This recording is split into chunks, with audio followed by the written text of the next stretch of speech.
Yo, it's official. Like a referee with a whistle.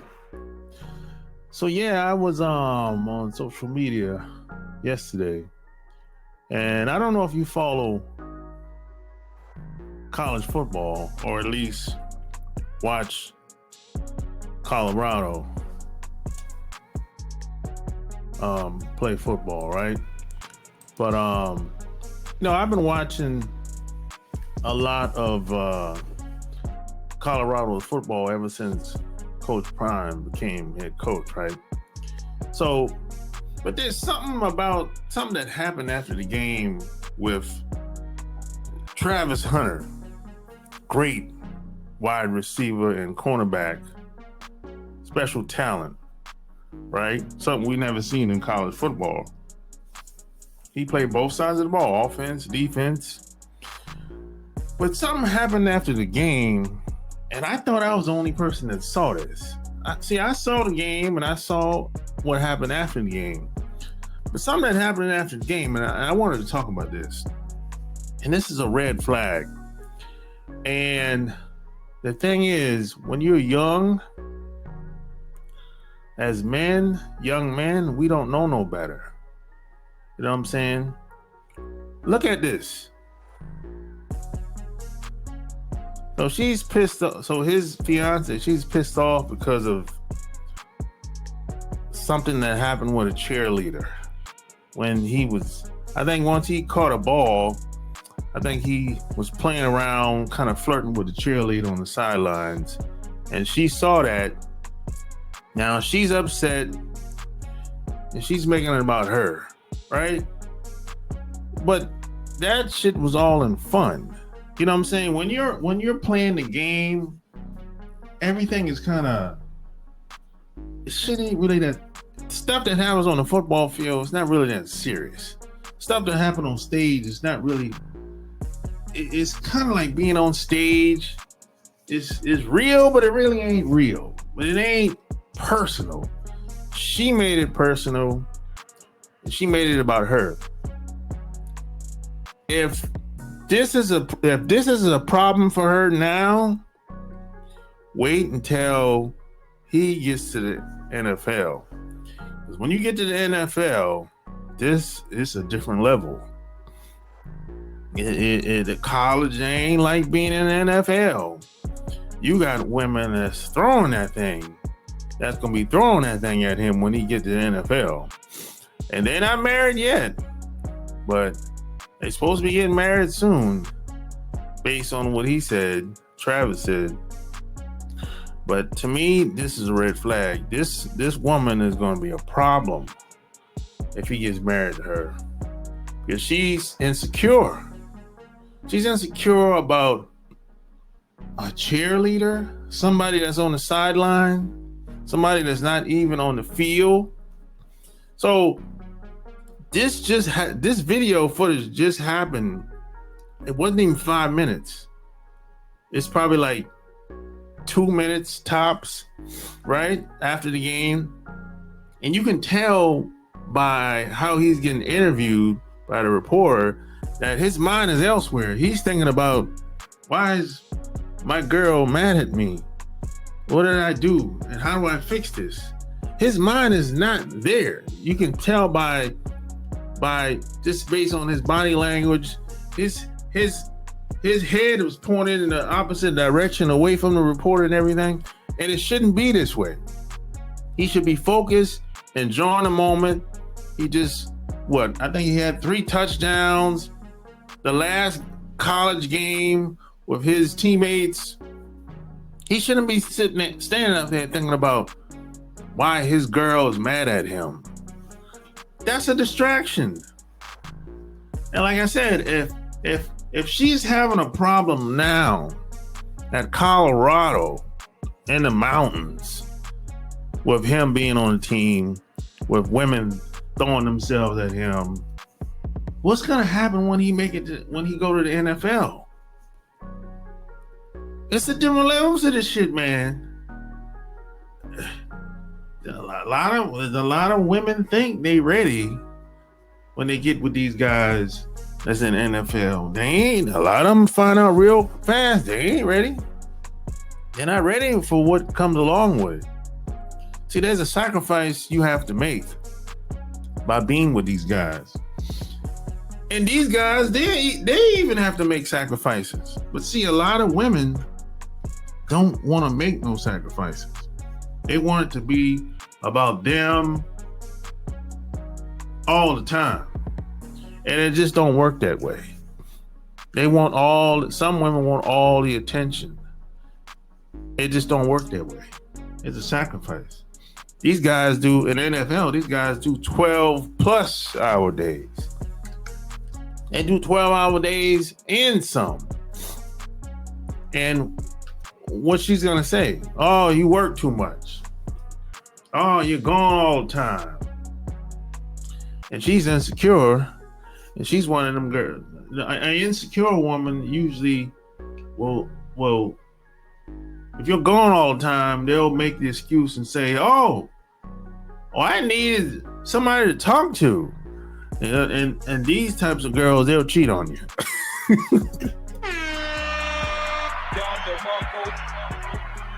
Yeah, I said it.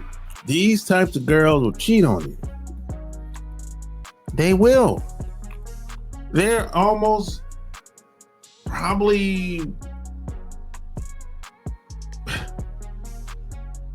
I mean, it's like the possibilities are endless when it comes to a lot of these insecure women. Because they'll always use the excuse to justify why they had to do what they had to do. And it's always going to be the guy's fault. Even though she signed up for it because she thought she could probably handle it. But in the end, a lot of these women don't make the cut. Can't do it. They got to have the man home all the time. And I'm telling you, if you playing in the NFL, you're not going to be home all the time. You're going to have 12-hour days and some. Then you're going to be on the road sometimes, playing away from home. Yeah, she can go to the game sometimes. But even after the game, she going to be in the stands either by herself or with her friends or whoever, or family member. You know,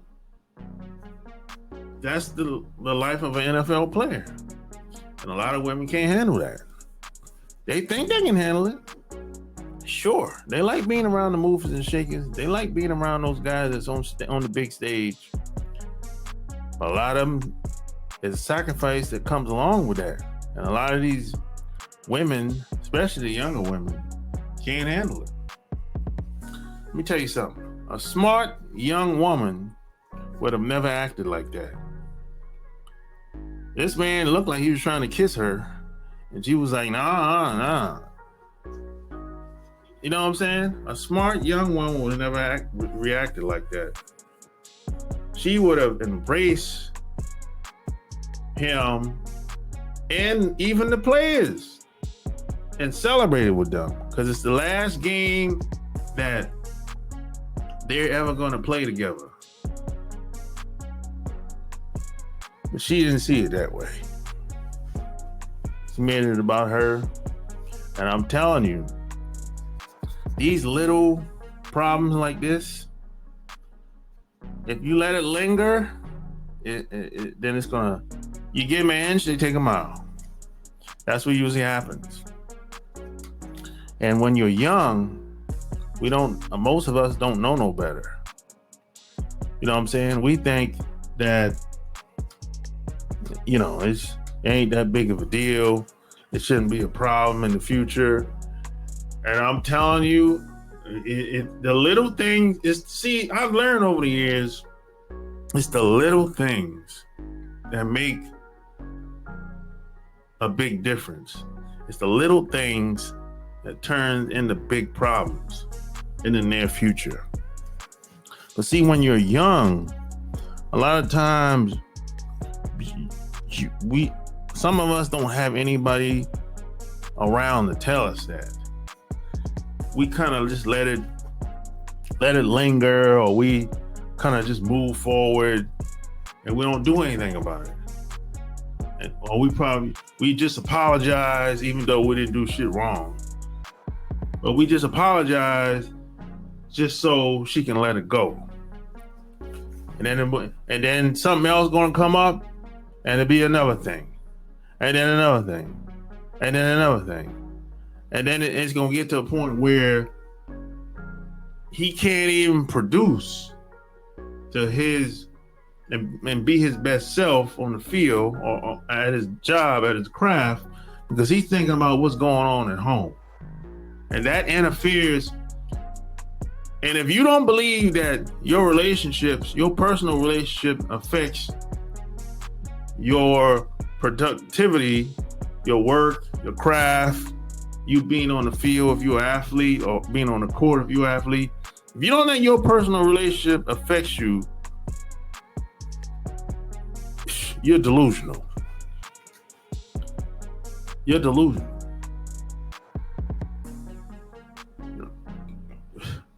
It has a lot to do with how you produce on stage, on the field, at work. If your household is in chaos, you're not going to be operating at your full potential. It's damn near impossible. But we let it linger. We apologize so she can let it go, so we can move on. And something else keep coming up. And then another thing. And then another thing. And before you know it, the whole relationship blows up. And then she does something that's way out of her character. She might have another guy at the house. She cheating with another guy. You come home, another guy in the bed and shit. You be like, what the hell going on?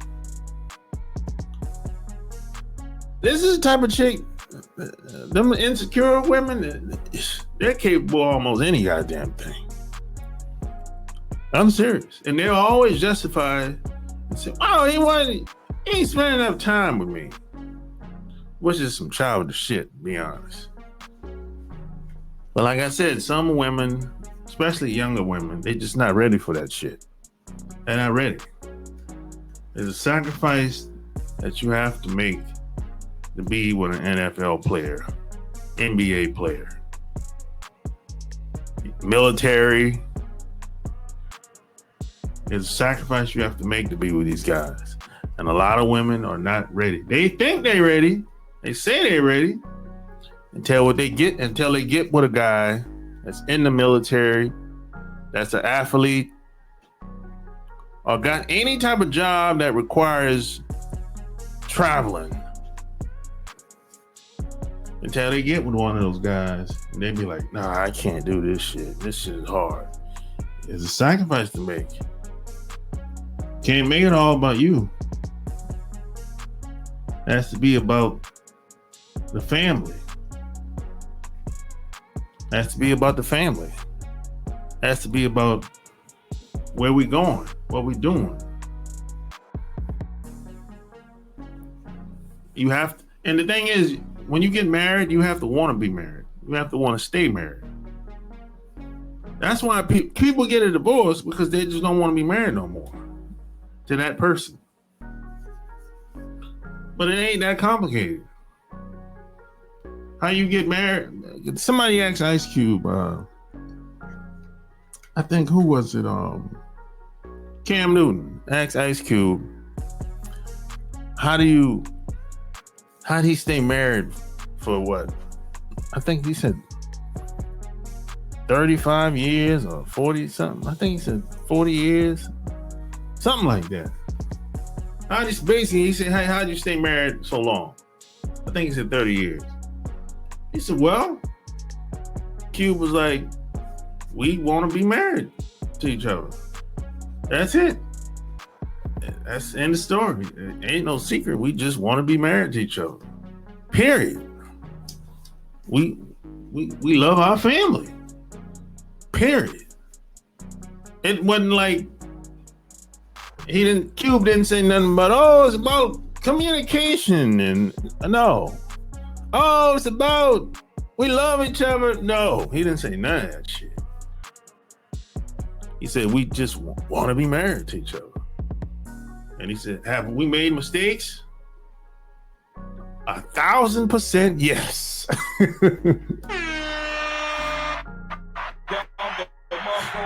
1,000% yes. We made mistakes. But he didn't say nothing but no. The key is the key to a great marriage is communication. He didn't say none of that shit. None of that bullshit.